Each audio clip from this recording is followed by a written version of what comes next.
Assalamualaikum warahmatullahi wabarakatuh. Mari klik subscribe di channel ini dan aktifkan tanda loncengnya untuk mendapatkan update pemberitahuan di video berikutnya.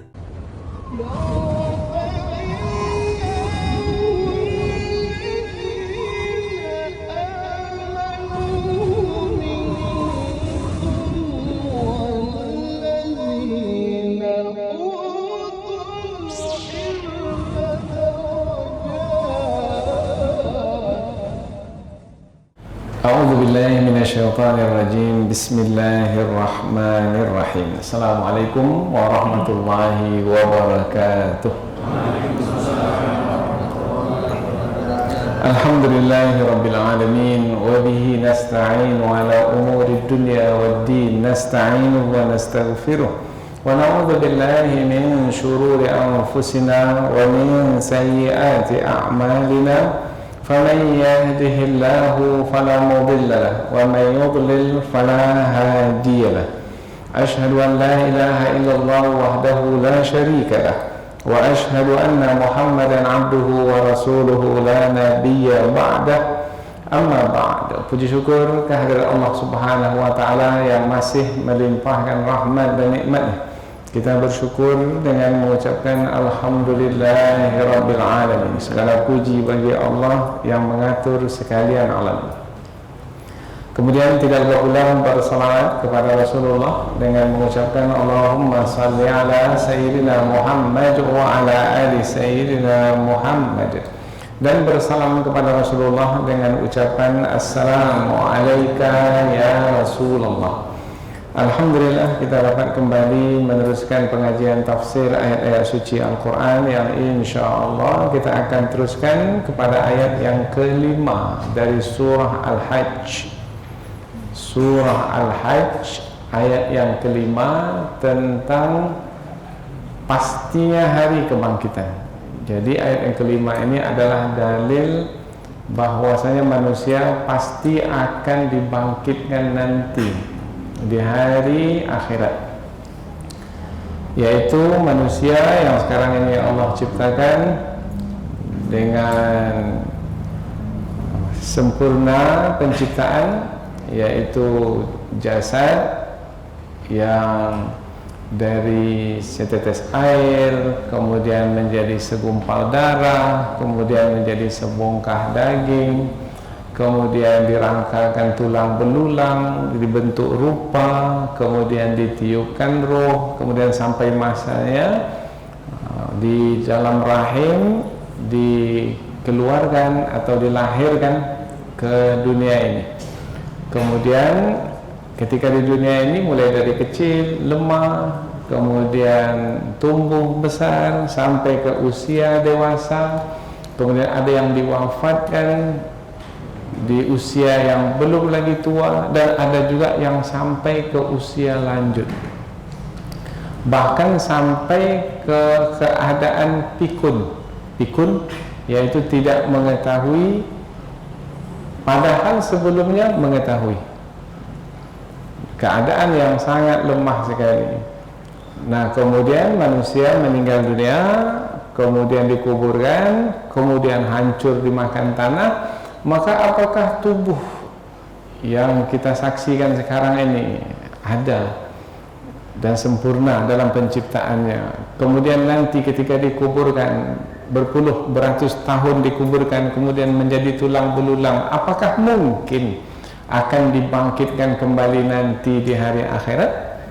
Maka Allah menyebutkan bahwasanya apabila Allah berkuasa menciptakan tubuh ini dari setetes air, dan ini buktinya sekarang. Kemudian apabila Allah ingin berkehendak menciptakannya kembali, maka apa halangan bagi Allah? Tak ada yang tak mungkin apabila Allah berkehendak demikian. Apabila Allah berkuasa menciptakan sekarang, Allah juga berkuasa menciptakan nanti. Bahkan penciptaan manusia nanti, yaitu di hari kebangkitan, lebih mudah dari penciptaan yang sekarang ini.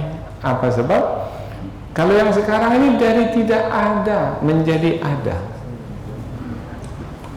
Sementara nanti di hari kiamat, di hari akhirat, dari yang sudah pernah ada kemudian diadakan kembali, maka adalah mudah bagi Allah untuk membangkitkan manusia kembali. Jadi kalau ada yang berpendapat yaitu tidak ada hari kebangkitan, maka sebenarnya tidak menggunakan akal fikiran. Yaitu apabila seseorang menggunakan akal fikiran, ia perhatikan tentang perjalanan hidupnya, maka dia pasti akan meyakini adanya hari kebangkitan. Di akhir surah Yasin yang selalu kita baca itu, awalaysa alladhi khalaqas samawati wal arda biqadirin ala an yakhluqa mithlahum bala wa huwal khallaqul alim. Apakah Allah yang berkuasa menciptakan, kemudian Allah Subhanahu wa taala mewafatkan, kemudian apakah Allah tidak berkuasa untuk menciptakan kembali manusia untuk kali yang kedua? Ya, berkuasa, karena dia Allah Maha Pencipta lagi Maha Mengetahui.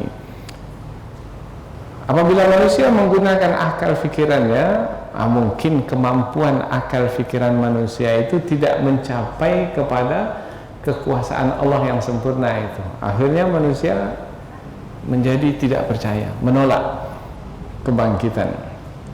Tetapi apabila manusia memahami tentang kemahakuasaan Allah yang mampu berbuat apa saja, maka tak ada yang tak mungkin.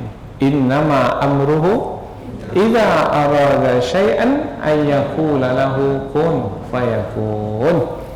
Nah, ini di ujung surah Yasin.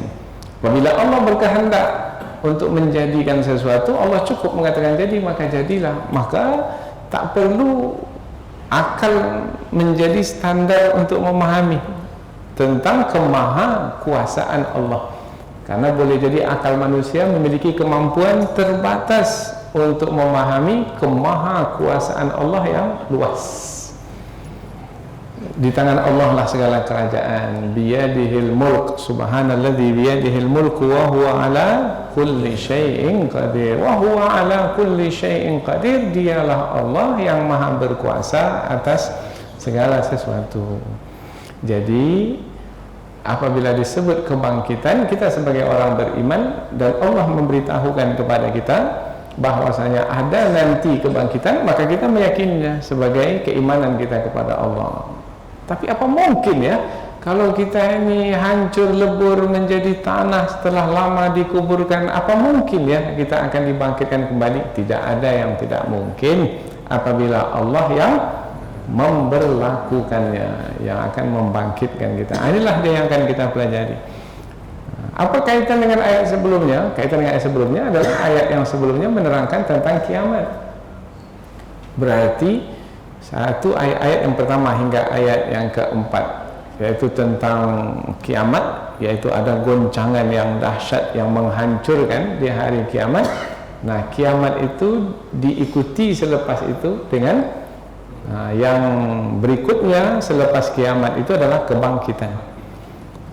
Kalau kita kaitkan dengan sangkakala, sangkakala pertama itu kiamat menghancurkan alam semesta, dan sangkakala kedua itu adalah kebangkitan, yaitu langit diciptakan lagi, langit yang baru, bumi diciptakan lagi, bumi yang baru, kemudian manusia diciptakan lagi, yaitu manusia yang sudah tertimbun dalam bumi, terkubur dalam bumi, dibangkitkan, dikumpulkan di padang mahsyar. Berarti yang ingin kita fahami dan kita jadikan sebagai pegangan adalah hidup kita ini tidak berakhir dengan kematian. Sebenarnya kematian itu hanyalah memindahkan kita dari perjalanan hidup di dunia ini ke perjalanan hidup di akhirat nanti yang bersifat abadi. Jadi kematian itu hanyalah memindahkan kita saja, karena kita meyakini adanya hari kebangkitan. Nah, apabila hari kebangkitan itu adalah hari yang pasti, dan apabila dibangkitkan nanti manusia akan mendapatkan pembalasan, karena hari kebangkitan adalah hari pembalasan, maka kehidupan kita pada hari kebangkitan itu, yaitu pada hari akhirat, ditentukan oleh kehidupan kita pada hari ini. Karena balasan bermana balasan ke atas amal, yaitu amal yang telah kita kerjakan selama hidup di dunia ini. Apabila ada amal yang kita lakukan, amal yang baik, maka dapatlah balasan kebaikan. Tapi kalau amal buruk, perbuatan buruk yang kita kerjakan, maka balasan buruk yaitu berupa siksaan yang akan kita terima. Jadi hari kebangkitan itu adalah hari pembalasan. Dengan meyakini adanya hari pembalasan, maka kita menjadi berhati-hati dan berwaspada di dunia ini. Kemudian kita menjadi bersungguh-sungguh untuk beramal sebanyak mungkin di dunia ini, karena kehidupan kita di dunia inilah yang menentukan kehidupan kita di akhirat nanti. Inilah yang akan kita pelajari dalam pertemuan ini. Sebagaimana biasa, sebelum kita membahaskan tafsir, yaitu penjelasan yang panjang dari ayat, terlebih dahulu kita akan membaca, kemudian kita akan terjemahkan kata per kata. Setelah itu barulah kita akan sampaikan penjelasan yang lebih terperinci. Allah Subhanahu wa taala berfirman, A'udzu billahi minasyaitonir rajim. Bismillahirrahmanirrahim.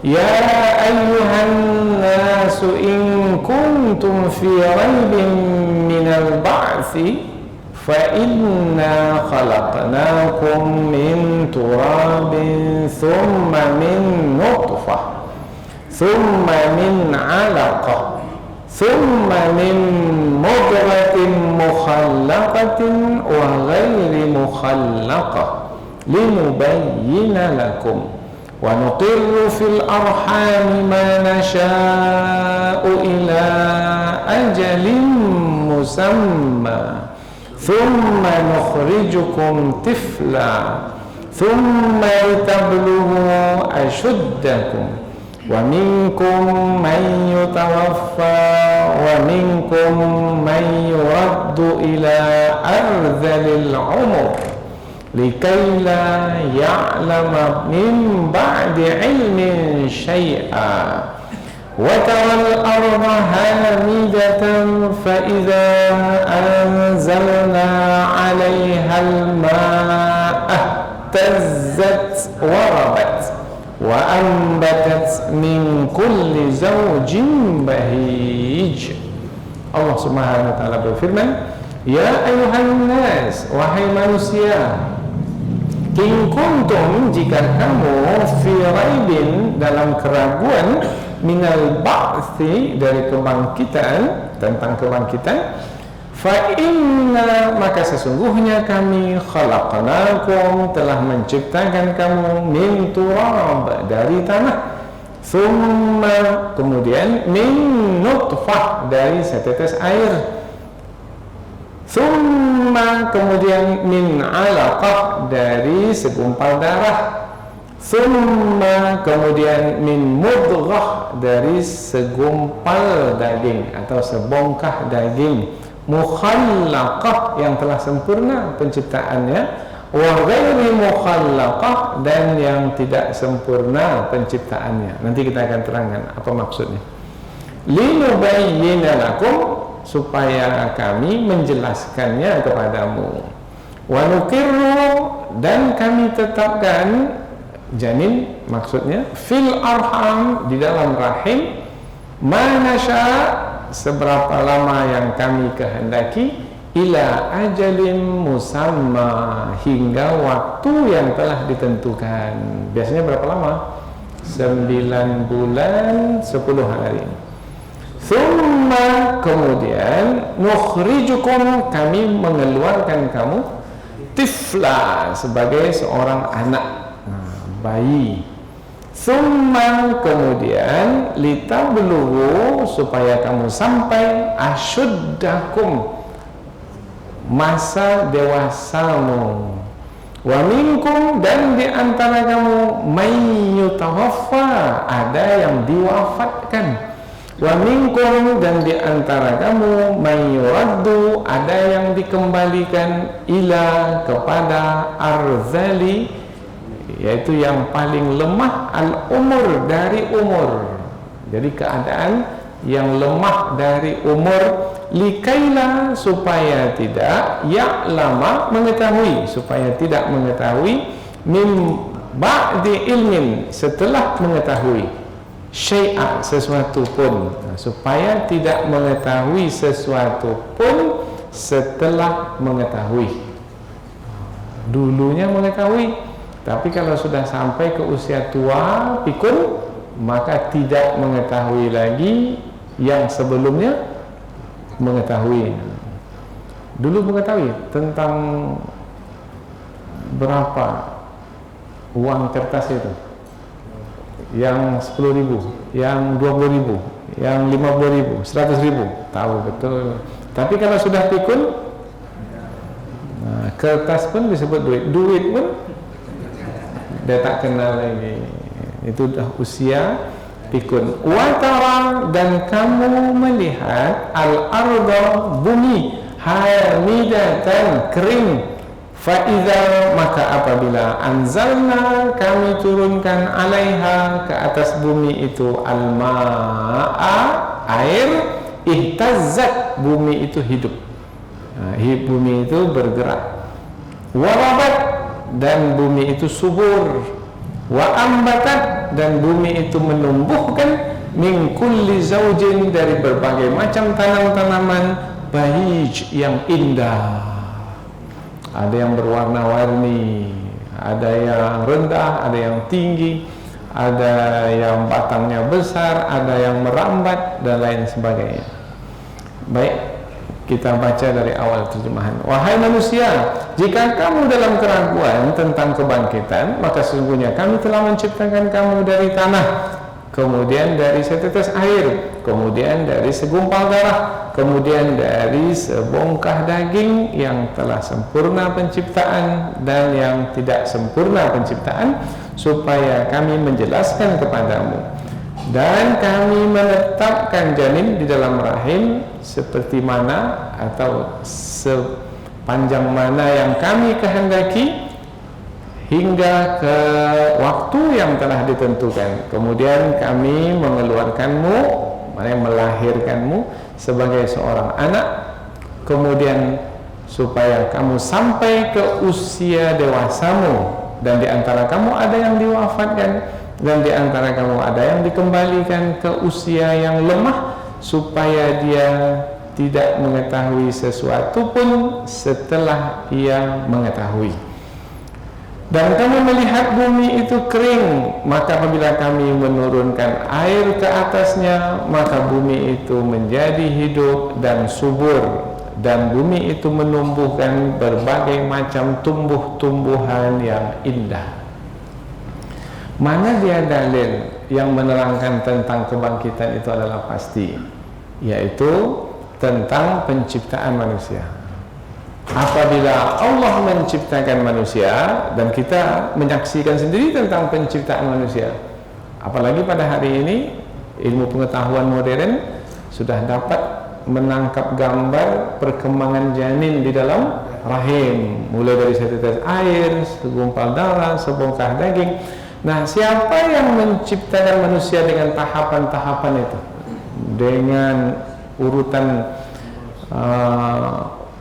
periode yang rapi, itu adalah Allah Subhanahu wa taala, bukan ibu yang mengandung itu, bukan siapa-siapa, tetapi Allah. Semua meyakini adalah Allah yang berkuasa mencipta manusia. Apabila Allah berkuasa mencipta manusia, sekarang Allah juga berkuasa mencipta manusia nanti. Ya. Apabila Allah, ini nyata, buktinya jelas.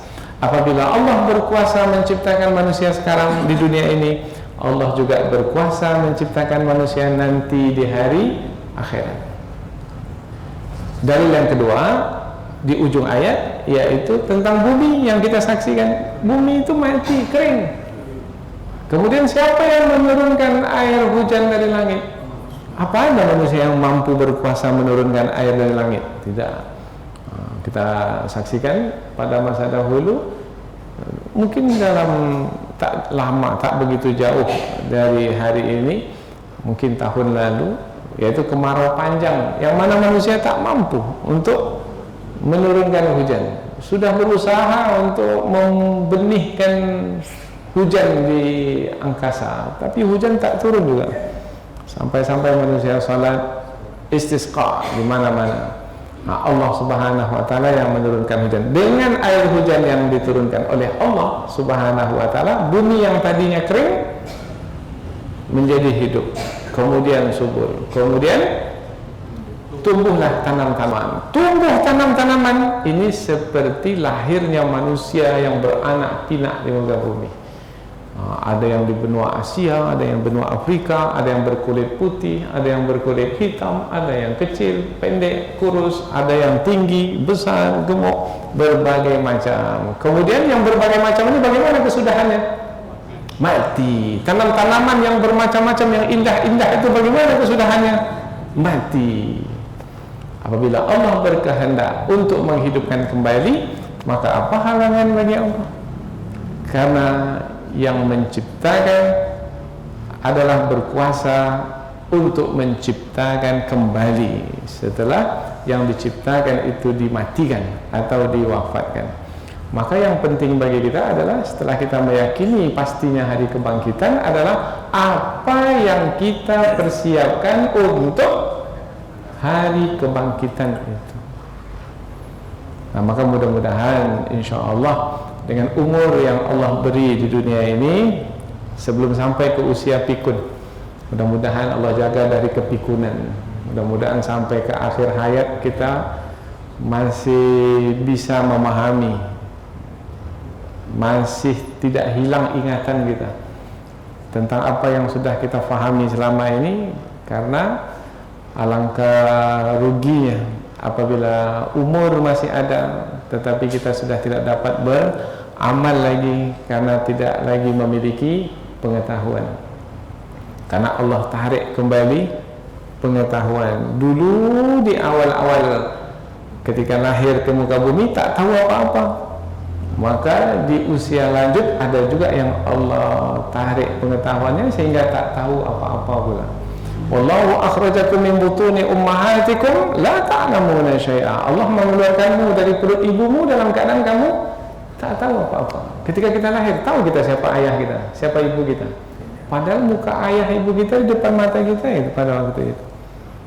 Ada orang yang ketika lahir langsung manggil mak, tahu dia maknya siapa? Enggak. Nah, karena tidak punya ilmu. Nah, kembali lagi nanti ke usia tua, dia sendiri pun tak tahu kamu siapa, padahal istrinya depannya kamu siapa. Nah, anak dia tahu anaknya siapa, anaknya datang mengunjunginya, kamu siapa, dia tanya anaknya, dipanggil anak, oh ya anak, nanti 5 menit selepas itu dia tanya lagi kamu siapa. Hilang ingatan. Nah, itu adalah usia arzalil umur, usia lanjut yang kembali keadaan seperti ketika dilahirkan. Siapa yang berkuasa sebenarnya ke atas diri kita? Allah. Nah, ketika kita mengenal Allah yang berkuasa, maka mudah-mudahan dengan keimanan kita kepada Allah, Allah menguasai kita, yaitu perjalanan hidup yang kita jalani ini adalah perjalanan yang baik, yaitu yang mendatangkan kebaikan, perjalanan yang mendatangkan kenikmatan, perjalanan yang mendatangkan kebahagiaan insya-Allah. Karena yang menjalankan hidup kita sebenarnya bukan kita, tetapi Allah Subhanahu wa taala. Jadi kita sebagai yang berusaha, yang menentukan bukan kita. Maka mudah-mudahan dalam berusaha, usaha kita itu adalah usaha yang diredai oleh Allah sesuai dengan syariat, sehingga diredai oleh Allah Subhanahu wa taala. Inilah satu ayat saja yang kita pelajari, ayat kelima saja. Tapi karena ayat ini panjang, hampir setengah halaman mushaf, maka kita cukupkan dengan satu ayat ini saja, yaitu ayat yang menerangkan tentang dalil pastinya kebangkitan. Bermakna ini masuk ke dalam rukun iman. Salah satu rukun iman adalah percaya kepada hari akhirat. Nah, permulaan hari akhirat itu adalah kiamat, kemudian setelah kiamat kebangkitan.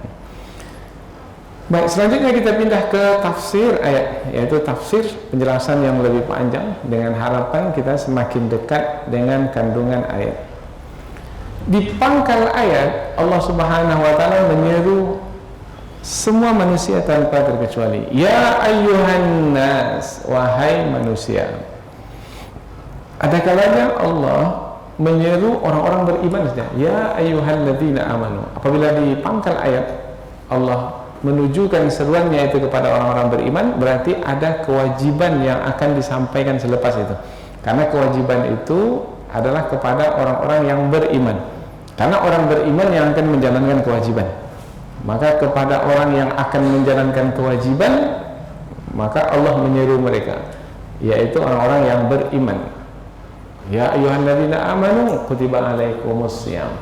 Wahai orang-orang yang beriman, diwajibkan atas kamu berpuasa. Kewajiban berpuasa kepada semua manusia, tidak kepada orang-orang beriman saja, karena hanya orang beriman yang mau menjalankan kewajiban. Orang yang tak beriman mana mau berlapar-lapar, mana mau haus, menahan haus. Maka kepada yang mau saja. Siapa yang mau menahan haus, menahan lapar? Orang-orang beriman. Maka seruan pada orang-orang beriman. Tapi mengapa ayat ini tidak kepada orang-orang beriman? Karena ayat ini berkaitan dengan hakikat yang akan difahami oleh semua manusia tanpa terkecuali, yaitu orang-orang beriman memahaminya, orang-orang kafir pun juga kalau mereka menggunakan akal pikiran akan memahami, yaitu pasti adanya hari kebangkitan. Kepastian hari kebangkitan itu bukan hanya orang beriman saja yang bisa memahaminya, orang kafir pun bisa memahaminya. Kalau orang kafir itu menggunakan akal pikiran. Tapi ada orang kafir yang menafikan atau mengingkari hari kebangkitan. Ada orang kafir yang tidak menggunakan akal pikiran. Maka kepada orang kafir yang tidak menggunakan akal pikiran itu kita sampaikan ayat ini. Hei orang kafir, kamu dulu ada atau tidak? Tak ada. Kamu dimulai dari setetes air, betul atau tidak? Betul. Kemudian setelah 40 hari kamu berubah menjadi segumpal darah, betul atau tidak? Betul. Karena tak mungkin dia mengingkari. Apa sebab? Itu sudah menjadi bukti sains sekarang ini. Ilmu pengetahuan sudah mencapai ke kepastian apa yang disebutkan dalam Al-Quran itu. Kemudian kamu berubah menjadi sebongkah daging, betul atau tidak? Betul. Nah, siapa yang menciptakan kamu dengan tahapan-tahapan yang seperti itu? Apakah dirimu sendiri? Ibumu? Bukan. Siapa? Itu yang mencipta alam semesta ini. Allah Subhanahu wa taala. Apabila Allah mampu menciptakan kamu sekarang, maka apakah Allah juga mampu menciptakan kamu nanti? Kira-kira bagaimana jawaban orang kafir itu? Nah, pasti kalau menggunakan akal pikiran, pasti ia akan menjawab, oh iya, mengapa tidak? Nah, maka karena yang disampaikan dalam ayat ini bisa difahami oleh semua manusia, maka Allah menyeru semua manusia tanpa terkecuali, dengan harapan orang kafir itu dengan seruan ini menjadi beriman, tidak mengingkari kebenaran tentang pastinya kebangkitan. Wahai manusia, in kuntum fi raibin minal ba'thi, in kuntum fi raibin minal ba'thi, jika kamu dalam keraguan terhadap kebangkitan, berarti ada manusia yang ragu tentang kebangkitan? Ada. Tetapi keraguan itu hilang apabila mereka memperhatikan apa yang disebutkan dalam ayat ini, yaitu tentang bukti kebangkitan itu dari penciptaan manusia itu sendiri, dari tahapan atau perjalanan periode antara satu rentang waktu ke waktu berikutnya dari yang dijalani oleh manusia, mulai dari setetes air. Jika kamu dalam keraguan tentang kebangkitan, fa inna khalaqnakum min turab, sesungguhnya kami menciptakan kamu dari tanah. Nah, yang dari tanah ini maksudnya bukan kita sekarang ini. Yang dari tanah yang dimaksudkan adalah Nabi Adam alaihi salam. Karena Nabi Adam manusia pertama bukan diciptakan dari setetes air, enggak. Nabi Adam diciptakan dari tanah bumi, kemudian diambil dibawa ke surga, kemudian dibentuklah rupa tubuh Nabi Adam alaihissalam, kemudian Allah meniupkan ruh ke dalam jasad Nabi Adam, maka jadilah manusia pertama Nabi Adam alaihissalam. Summa min nutfah, kemudian dari setetes air. Nah, yang setetes air inilah kita sekarang ini. Setetes air yang pertama itu air siapa? Air Nabi Adam alaihi salam. Setetes air. Air yang dimasukkan adalah air mani. Tapi sebenarnya beda antara nutfah dengan air mani. Alam yakun nutfatan min maniyyin yumna. Nah, bukankah manusia itu adalah dari nutfah, dari setetes air, dari air mani? Bermakna nutfah itu adalah saripati dari air mani. Kalau air mani itu adalah saripati dari apa yang dihasilkan oleh tubuh manusia, maka baunya tak sama seperti yang keluar berupa kotoran. Kalau yang keluar berupa kotoran, baunya busuk. Tetapi air mani, air yang tawar, disebut sebagai al-ma'ul azb, airnya tawar. Tapi air mani itu banyak yang menjadi sebab mulainya janin atau asal kejadian manusia adalah setetes saja dari air mani yang banyak itu. Nah, yang setetes itu yang dalam ilmu pengetahuan alam yang kita pelajari itu, ilmu biologi yang kita pelajari itu, yaitu bertemu dengan setetes air dari perempuan, dari ibu. Setetes air dari laki-laki, bapak, dan setetes air dari ibu apabila bertemu, maka itulah dia sebab awal kejadian manusia. Nah, yang setetes air mani itu yang bertemu itu, itulah dia yang disebut dengan nutfah. Jadi air mani itu banyak, tak semuanya menjadi asal kejadian manusia, tidak. Tapi ada satu tetes yang satu tetes itulah yang disebut dengan nutfah. Tapi yang satu tetes kecil itu adalah dari seluruh tubuh manusia. Dan yang setetes itu adalah yang diwarisi dari sang ayah. Apabila bertemu dengan setetes lahir dari ibu, itu adalah yang diwarisi dari ibu. Nah, ayah ibu itu dari apa pula asal kejadiannya dahulu? Awal-awal sekali juga setetes air. Jadi ayah kita itu berawal dari setetes air juga. Ibu kita dari setetes air juga. Kemudian setetes air asal ayah, asal ibu itu dari mana? Dari ayah kita pula. Nah, kemudian sampai ke siapa? Nabi Adam alaihissalam. Maka kalau pada hari ini disebut dengan apa namanya, DNA, genetik. Itu kita warisi dari ayah kita, dari datuk kita sampai kepada Nabi Adam. Maka bahagian tubuh kita ini atau kandungan dari tubuh kita ini sebenarnya adalah yang kita warisi dari kandungan tubuh Nabi Adam dan Hawa. Ini yang kita sebut sebagai dzurriyyat. Rabbana hablana min azwajina wa dzurriyyatina. Dzurriyyat, dzurrah dalam bahasa Arab disebut dengan atom. Atom itu apa makna atom? Kalau kita belajar fisika, yaitu bagian yang sangat kecil, sangat kecil. Nah, itu ada di nutfah. Nah, ini kemahakuasaan Allah. Nutfah yaitu satu tetes air bertemu dengan satu tetes air ayah, satu tetes air ibu bertemu, kemudian melekat di dinding rahim. Melekat, jadilah anak. Tidak melekat, tak jadi. Yang membuat melekat itu siapa? Karena ada dokter telah meneliti, si suami bagus,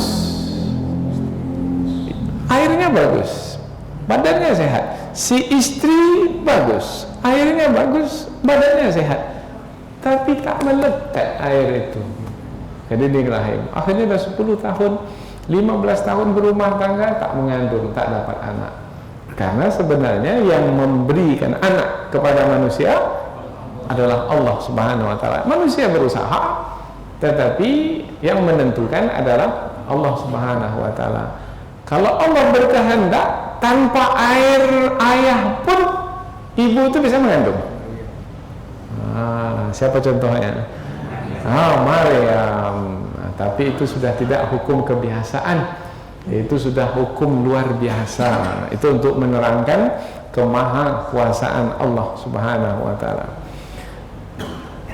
Kemudian dari segumpal darah, air darah, samakah kandungan air dengan kandungan darah? Tak sama. Kalau air putih, kemudian kalau darah ada sudah merah, unsur yang ada dalamnya pun berbeda. Yang merubah unsur itu siapa? Sehingga ini disebut nutfah dan ini disebut alaqah. Nah, yang merubahnya adalah Allah Subhanahu wa ta'ala. Alaqah, mengapa disebut alaqah? Alaqah itu bergantung sebenarnya. Nah, ada orang yang hatinya bergantung ke masjid.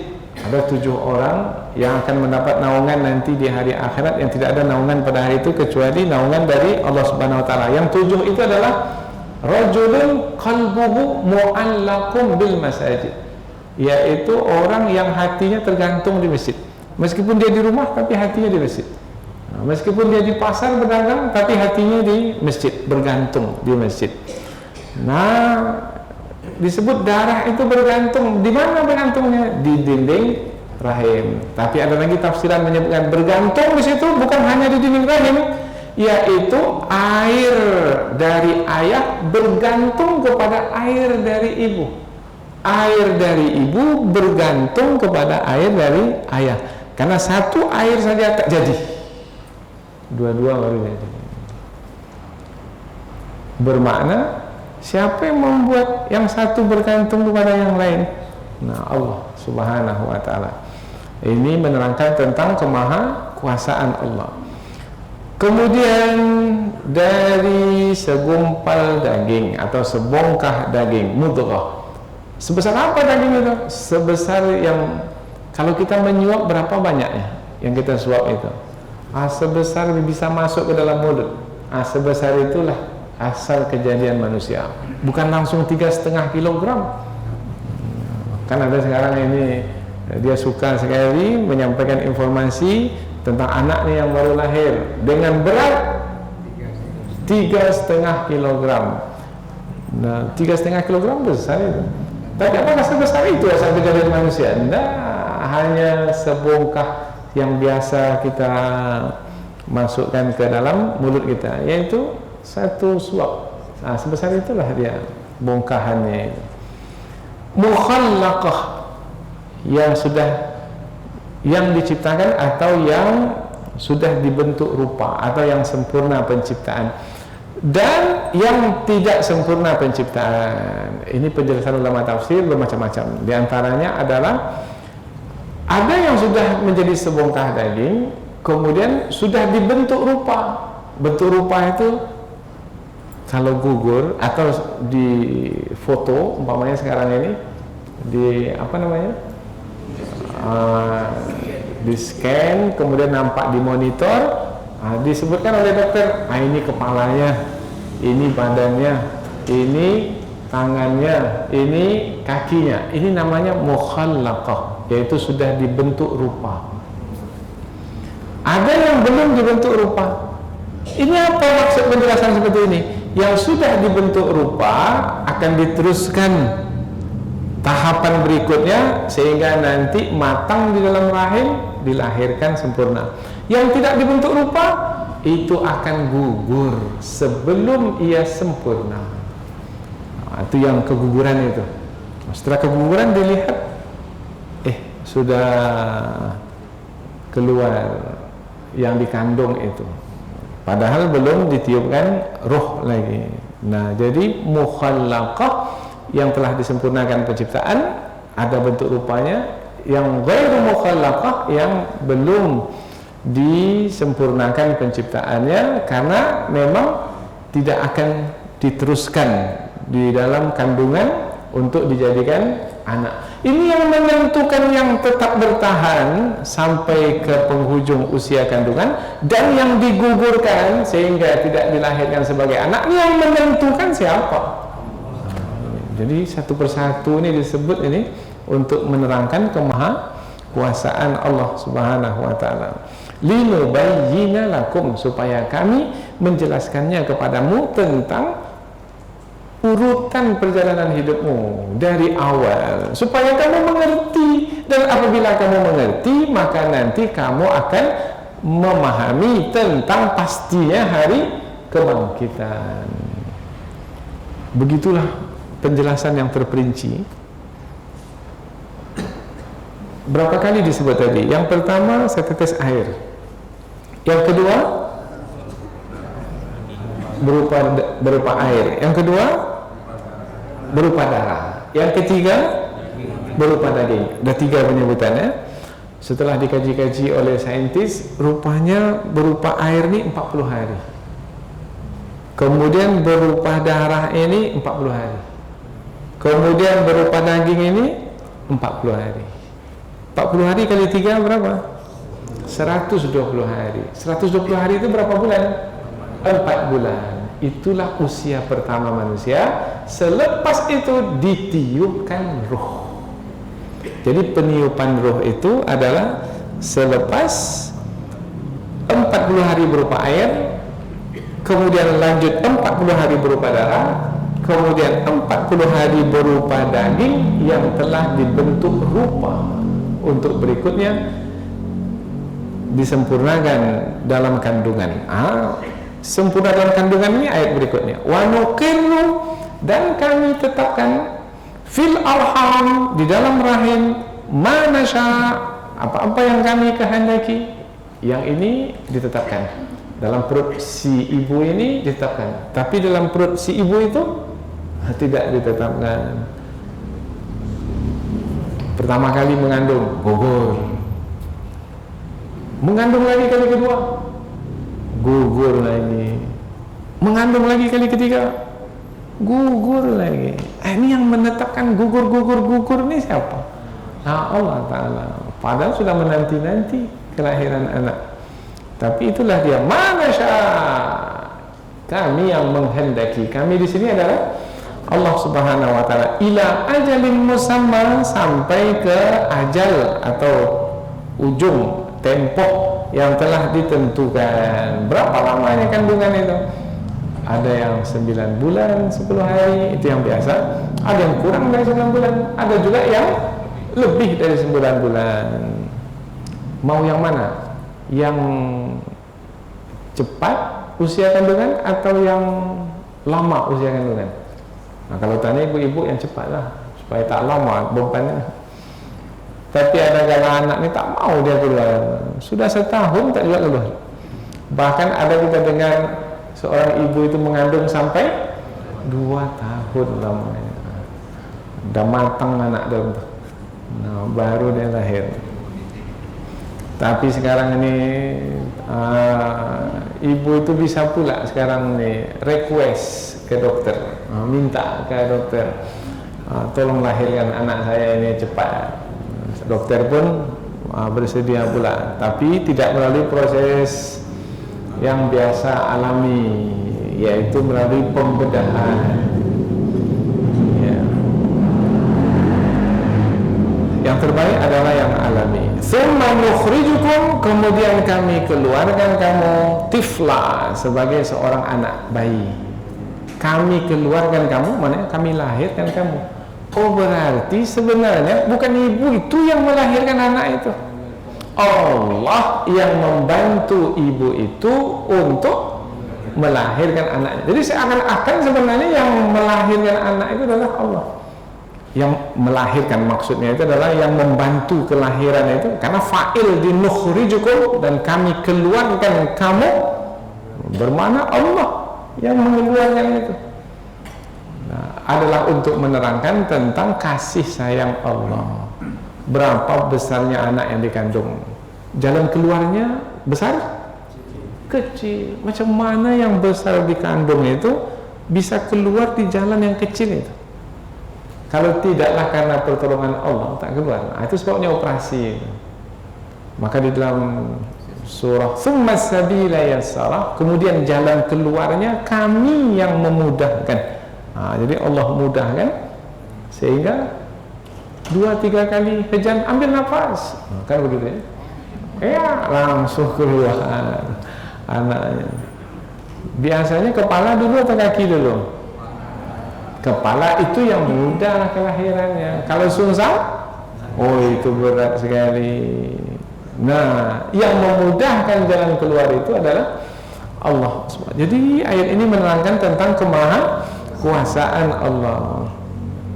Tsumma litablughu asyuddakum, supaya kamu sampai ke usia dewasamu. Asyuddakum, usia dewasa. Usia dewasa manusia itu sempurnanya umur berapa? Kuat-kuatnya badan manusia, pengetahuan manusia banyak, usia 40. Nah, usia 40 sampai ke usia 40, badan kuat, pikirannya matang. Kemudian pada usia 40 itu kerohaniannya pun juga matang, cukup, kesadarannya sempurna, keyakinannya teguh. Yang menyampaikan ke usia 40 itu adalah Allah Ta'ala. Nah, kita Alhamdulillah ada yang sudah melewati usia 40. Dulu kita punya kawan di sekolah rendah, sekolah SD, SMP, tak sampai usia 40. Usia 30 sudah meninggal dunia. Bahkan ada yang teman SD kita belum lagi tamat SD, sama dengan kita, tak sampai ke usia matang. Wa minkum, sambungannya sebagai penjelasan, siapa yang menentukan sampai ke usia matang dan tidak sampai ke usia matang? Allah. Dan di antara kamu, wa minkum man yutawaffa, ada yang diwafatkan, wa minkum man yuraddu ila ardhilil umur, dan di antara kamu ada yang dikembalikan ke umur yang lemah. Nah, ini istilahnya ini. Bukan ke usia lanjut disebut, bukan ke usia panjang yang disebut. Yang disebut adalah dikembalikan. Nah, kalau disebut dikembalikan, tadi kita di mana? Di rumah. Sekarang kita di mana? Di masjid. Nanti kita kembali, bermakna pernah kita di situ, sehingga kita kembali lagi. Nah, kalau dikembalikan, apa kita kembali kecil? Kembali jadi kanak-kanak? Tapi mengapa disebut kata dikembalikan? Keadaan kembali kepada seperti anak-anak. Maka ada orang yang sudah lanjut usia, perangainya kembali dia ke kanak-kanak, seperti anak-anak. Dulu ketika mulai remaja, dewasa, disentuh kepala marah sekali. Tapi kalau sudah tua, dibelai kembali kepala itu senang sekali, seperti anak-anak dibelai kepalanya. Itu kembali kepada ardhalil umur. Ardhalil umur yaitu umur yang ardhal, razil. Razil maknanya, sebenarnya razil itu maknanya kotor. Nah, sebenarnya bukan lemah. Tapi mengapa digunakan kata razil di sini? Kita tidak terjemahkan kotor, tetapi kita terjemahkan lemah. Usia yang lemah, usia yang tidak menghasilkan amal. Kehendak ada, saya mau pergi ke masjid, ada kehendak itu, tapi karena lemah sampai ke masjid, enggak, itu ardhalil umur, tak bisa buat apa-apa. Saya akan rubah negeri ini. Nah, kalau udah tua macam mana mau rubah? pegang tongkat pun menggigil. Macam mana mau tampil di hadap, tak bisa lagi. Arzalil umur, yaitu umur yang sudah lanjut, yang keadaan manusia ketika itu lemah. Kemudian sambungan ayat, ini kaitannya dengan pengetahuan. Likaila ya'lama min ba'di ilmin syai'a, supaya dia tidak mengetahui sesuatu pun setelah ia mengetahui. Ini yang disebut sebagai pikun, atau dalam bahasa Melayu disebut nyanyuk. Tak tahu lagi tempat buang kotoran. Di mana-mana dia buang kotoran. Dan tak ada merasa bersalah. Setelah buang kotoran itu ketawa pula dia. Setelah buang kotoran itu di pegang-pegangnya. Ada yang seperti itu. Ada yang kita jumpai. Kita pernahkan? Enggak. Itu adalah takdir Allah Ta'ala. Allah telah tentukan seperti itu. Ini dia ayatnya. Di antara kamu, tak semua. Mau kita seperti itu nanti ya? Oh, jadi beban bagi keluarga. Mudah-mudahan Allah lindungi kita dari usia yang membebankan orang lain. Allahumma inni a'udzubika minal ajzi wal kasali. Kita minta dari kelemahan dan juga dari kemalasan. Mudah-mudahan insyaallah Allah beri kekuatan badan, kekuatan fikiran, dan juga kekuatan keimanan, keyakinan kita kepada Allah Subhanahu wa taala. Itulah dia dalil-dalil, yaitu dari perjalanan hidup kita sendiri tentang kemahakuasaan Allah untuk menerangkan pastinya hari kebangkitan.